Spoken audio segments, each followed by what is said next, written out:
Perfect था। उधर academy के अंदर माहौल तेजी से बदल रहा था। शहर के सबसे बड़े मिलिट्री ऑफिसर कैप्टन जू वहां पहुंच चुके हैं। वाइस प्रिंसिपल मक्खन लगाते हुए कहता है कि उनका यहां आना बड़ी इज्जत की बात है। वो वैंग की हरकतों पर पर्दा डालने की कोशिश करता है और इसे सेल्फ डिफेंस बताता है, पर कैप्टन जू कड़ी आवाज में कहते हैं कि वो यहां बच्चों की लड़ाई सुलझाने नहीं आए हैं। कैप्टन जू सख्त आदेश देते हैं कि इसी पल से एकेडमी को पूरी तरह लॉकडाउन किया जाता है। उनका ऑर्डर था कि कोई भी अंदर या बाहर नहीं आएगा। वाइस प्रिंसिपल घबरा जाता है कि एकेडमी में अभी हजारों बच्चे हैं, ऐसे तो तबाही मच सकती है। कैप्टन जू घोषणा करते हैं कि अगर किसी ने आदेश तोड़ा तो उसका तुरंत टिकट कर दिया जाएगा, सीधा पैक कर दिया जाएगा। वाइस प्रिंसिपल डरकर पूछता है कि आखिर आफत क्या आ गई है। कैप्टन जू गंभीरता से बताते हैं कि एकेडमी के पीछे छिपी हुई एक भयंकर चीज अब अवेकन होने वाली है। ये सुनकर वहां मौजूद सबके होश उड़ जाते हैं। बाहर का दृश्य बेहद डरावना हो चुका है। मिलिट्री वालों ने अपनी असली बंदूकें तान रखी हैं। जियांग शिन खिड़की से बाहर झांकता है और डर कर कहता है कि ये फौज लियू जिकेंग के बाप से भी ज्यादा डरावनी है। वो पूछता है कि क्या ये सब तुम्हें अरेस्ट करने आए हैं। वैंग शांत अंदाज में जवाब देता है कि अगर उनका टारगेट वो खुद होता तो दुश्मन दरवाजा तोड़कर सीधा क्लास में घुस चुके होते। अचानक वैंग को महसूस होता है कि उसका दोस्त जियांग शिन बहुत अजीब बर्ताव कर रहा है। जियांग पसीने से लथपथ होकर कहता है कि उसका ब्लड शुगर लो हो गया है। तभी वैंग के दिमाग में सिस्टम भयंकर वार्निंग देता है। सिस्टम उसे एक नया मिशन असाइन करता है कि तुरंत जैंगजी माइन को हासिल करो। वैंग हैरान होता है कि ये जैंगजी माइन क्या बला है। सिस्टम बताता है कि ये एक खास क्रिस्टल है जो एकेडमी के पीछे खुफिया स्टेसिस पॉड में छिपा है। इसे इस्तेमाल करके कोई भी अपनी सेकंड अवेकनिंग हासिल कर सकता है और एबिलिटी आसमान छूने लगेगी। पर इस मिशन में एक बहुत खतरनाक कैच था। सिस्टम चेतावनी देता है कि इस मिशन का सक्सेस रेट सिर्फ 5% है। अगर वो फेल हुआ तो टिकट कटने का चांस सीधा 95% है। ये आंकड़ा सुनकर वैंग का दिमाग बुरी तरह चकरा जाता है। सिस्टम एक और झटका देता है कि अगर उसने ये मिशन नहीं लिया तो आज रात 12 बजे उसका परमानेंट पैक होना तय है। वैंग रोते हुए आसमान की तरफ देखकर कोसता है कि क्या पिता जानबूझकर उसकी पेटी बनवाना चाहते हैं।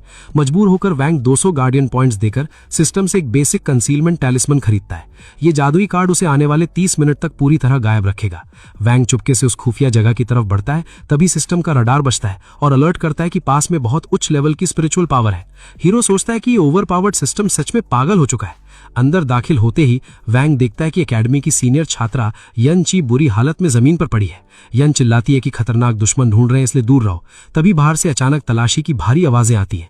यन ची बुरी तरह निराश होती है, पर वैंग उसे बिल्कुल शांत रहने को कहता है। वो मैजिकल टैलिस्मन इस्तेमाल करके तुरंत दोनों को गायब कर लेता है। दुश्मन वहां आते हैं पर उन्हें वहां कुछ नहीं दिखता और वो आगे निकल जाते हैं। यन ची हैरान होकर पूछती है कि आखिर तुम कौन हो। वैंग सवाल टालता है और कहता है पहले इलाज जरूरी है। वो 500 गार्डियन पॉइंट्स खर्च करके शक्तिशाली लाइफ एलिक्सिर मंगवाता है। यंची गोली खाती है और जख्म तुरंत ठीक होते हैं। वो पूछती है ऐसी मैजिकल पिल कहां से आई। हीरो कूल बनते हुए कहता है ये आम मीठी गोली थी। भाई कैसा प्लॉट आर्मर है जहां मौत के सामने स्वैग चल रहा है। यंची मदद के बदले एक राज खोलती है। वो हवा में उड़ता हाइबरनेशन पॉड दिखाती है जिसे देखकर न्यूटन भी रो दे। बताती है कि इसमें ही जैंची माइन रखी है। पूछती है तुम्हें इसके बारे में कैसे पता। हीरो मजाक करता है बाप ने वीचार्ट पर बताया था। तभी विलन आता है और हंसते हुए कहता है मेरी प्यारी बेटी तुम यहाँ हो। ये विलन यंची का अपना पिता ही निकलता है। यंची चीखती है कि इस लड़के को जाने दो, पर बाप हंसता है कि इसका जिंदा जाना असंभव है। ये दुश्मन 4th स्टेज का वेकनर था और वैंग की एबिलिटी 0 थी। यंची समझती है कि दोनों का टिकट कटना तय है। वो जज्बाती होकर कहती है अगले जन्म में वो गर्लफ्रेंड बनेगी। ये ओवर ड्रामेटिक सीन देखकर हंसी आती है। मौत सामने खड़ी और इनको रोमांस सूझ रहा है। यंची विलन की तरफ कूदती है ताकि वैंग बच सके। बाप आदेश देता है कि इस लड़के का सिस्टम हैंग कर दो। वोंग जिकांग के दिमाग में सिस्टम जोर से बीप करता है। सिस्टम अलर्ट देता है कि होस्ट के अंदर गुस्से का ज्वालामुखी फटने वाला है और सीवियर फ्लक्चुएशंस डिटेक्ट होते हैं। अचानक सिस्टम फ्यूरी ऑफ रिवेंज नाम का हिडन क्वेस्ट एक्टिवेट करता है। इस गुस्से के चलते सिस्टम उसे एक टेम्पररी अनलॉक देता है।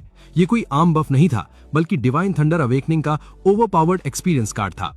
पर इसमें एक कैच था कि इसका ड्यूरेशन सिर्फ 3 मिनट का था। वोंग गुस्से में चीखता है कि इन दुश्मनों ने उसको मौत के घाट उतारने की कोशिश की है, इसलिए अब इन सब का टिकट कटना तय है। वो चिल्लाता है कि आज सबकी पेटी बनेगी। दुश्मनों में अफरा तफरी मच जाती है और गुंडा चिल्लाता है कि मैडम इस राक्षस ने हमारे साथी को पैक कर दिया है। वो ओपन फायर करते हैं, पर वोंग गोलियों को देखकर हंसता है और कहता है कि ये सब खिलौने हैं। तभी प्लॉट आर्मर जवाब दे जाता है। सिस्टम वार्निंग देता है कि थंडर कार्ड का समय 10 सेकंड बचा है और होस्ट की बॉडी पूरी तरह कोलैप्स होने वाली है। वोंग उस ओल्ड विच को धमकी देता है कि अगली एपिसोड में तेरा सिस्टम हैंग कर दूंगा।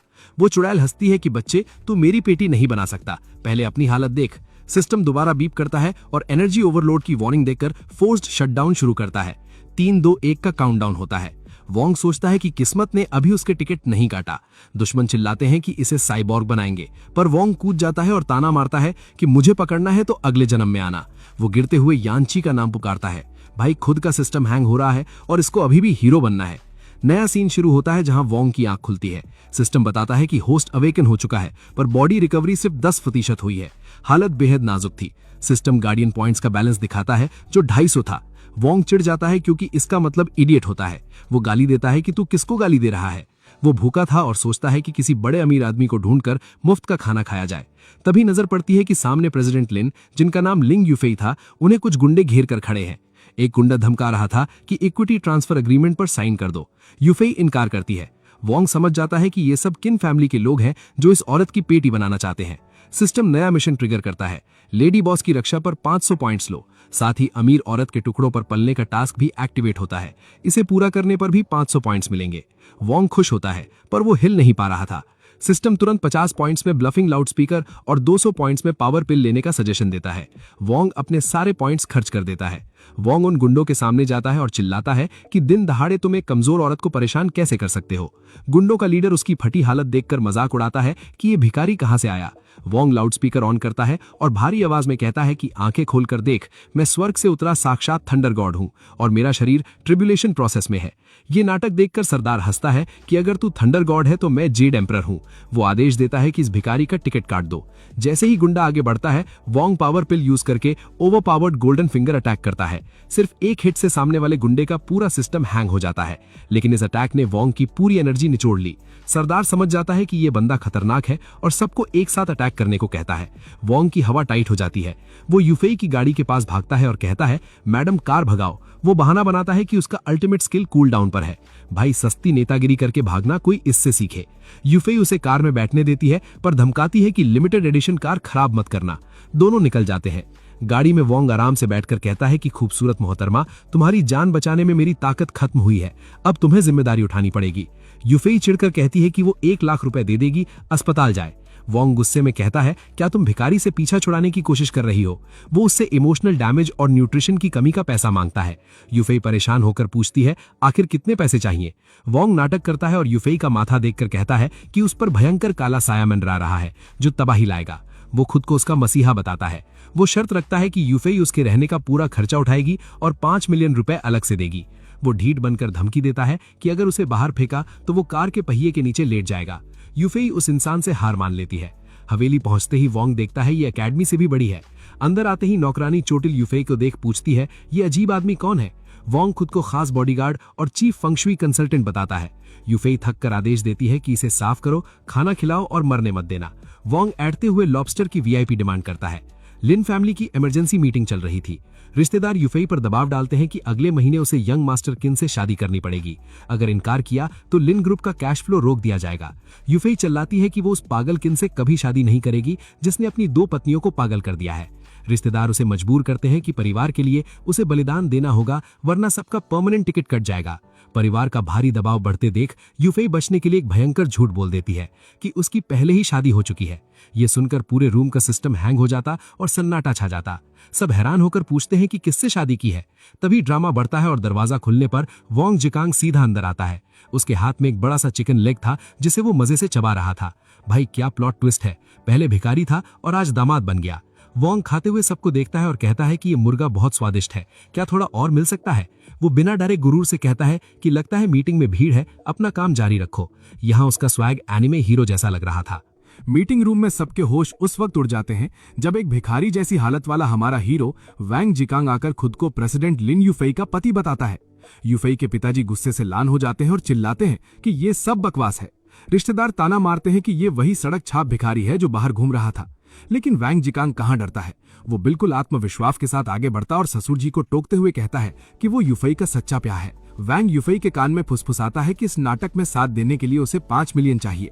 वैंग एक्टिंग चालू रखता है और सबके सामने सीना तानकर कहता है कि हाँ, उसके पास पैसा या पावर नहीं है, पर उसके पास एक सच्चा दिल है। वो पत्नी के लिए हर तूफान से गुजर सकता है।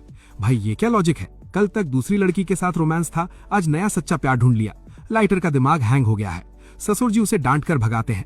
वैंग मुस्कुराते हुए कहता है कि अब इनकार का फायदा नहीं, क्योंकि शादी की पहली रात गुजर चुकी है। ये सुनकर पूरे परिवार का टिकट कटने जैसी हालत हो जाती है।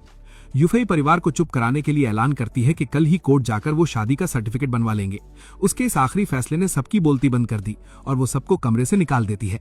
दरवाजा बंद होते ही यूफेई का गुस्सा फट पड़ता है। वो वैंग को धक्का देकर अपना गंदा हाथ हटाने को कहती है। हीरो अकड़ते हुए हाथ सूंघकर हंसता है कि खुशबू बढ़िया है। इसके बाद यूफेई एक कॉन्ट्रैक्ट मैरिज का अग्रीमेंट देती है जो 1 साल के लिए वैलिड था। शर्त ये थी कि डिवोर्स के बाद वो 5 मिलियन देगी। वैंग ताना मारता है कि अमीर औरत भिखारी को भीखते रही है। वो कहता है पैसा बढ़ाओ, वो अपनी स्किल्स बेच रहा है, जिस्म नहीं। यूफेई चिढ़कर जवाब देती है कि उसे तुम जैसे कमजोर लड़के में कोई इंटरेस्ट नहीं है। वैंग का असली काम किन फैमिली को दूर रखना और नाटक करना है। वैंग मुस्कुराते हुए शर्तें रखता है। पहली शर्त, मास्टर बेडरूम उसे चाहिए। वो बहाना बनाता है कि जमीन पर सोने से उसकी रिकवरी रुक जाएगी और किन फैमिली आई तो वो ढेर हो जाएगा। मजबूर होकर यूफेई को काउच पर सोना मंजूर करना पड़ता है। दूसरी शर्त में वैंग एक अनलिमिटेड ब्लैक कार्ड मांगता है ताकि वो अमीरी का नाटक कर सके। यूफेई तंग आकर उसे 50,000 पर मंथ की लिमिट दे देती है। तीसरी शर्त सबसे अजीब थी। वैंग उसे यानची नाम की लड़की को ढूंढने के लिए कहता है। यूफेई गुस्से में साइन करती है और उसे काउच पर जाने का आदेश देती है। वैंग के साइन करते ही उसके ओवर पावर्ड सिस्टम में धमाका होता है। सिस्टम स्क्रीन पर मैसेज आता है कि उसने power house son in law का अचीवमेंट अनलॉक कर लिया है। इनाम के तौर पर उसे सीधा 200 गार्डियन पॉइंट्स मिलते हैं और उसका रिकवरी लेवल तेजी से बढ़कर 500 तक पहुंच जाता है। वैंग सोचता है कि दामाद बनना बेकार डील नहीं, बिना मेहनत किए सीधा बफ मिल गया। वो अकेले में अपने बाप को बताता है कि अमीर खानदान में एंट्री मिल गई है।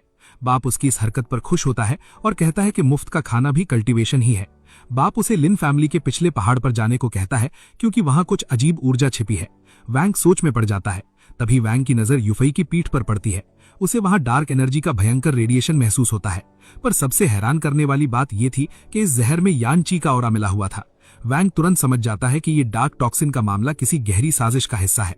वैंग यूफेई की तरफ बढ़ता है और उसका चेकअप करने की कोशिश करता है। यूफेई डरकर चीखती है और उसे ठरकी कहकर गाली देती है। वैंग समझाने की कोशिश करता है कि उसकी पीठ पर एक काला जहर फैल रहा है, पर यूफेई उसे गुस्से में बाहर निकाल देती है। अगले ही पल यूफेई के जिस्म में वो जहर अपना असली और खौफनाक रंग दिखाने लगता है। उसका जिस्म बुरी तरह कांपने लगता है और दर्द बढ़ जाता है। वैंग तुरंत अपना सिस्टम ओपन करता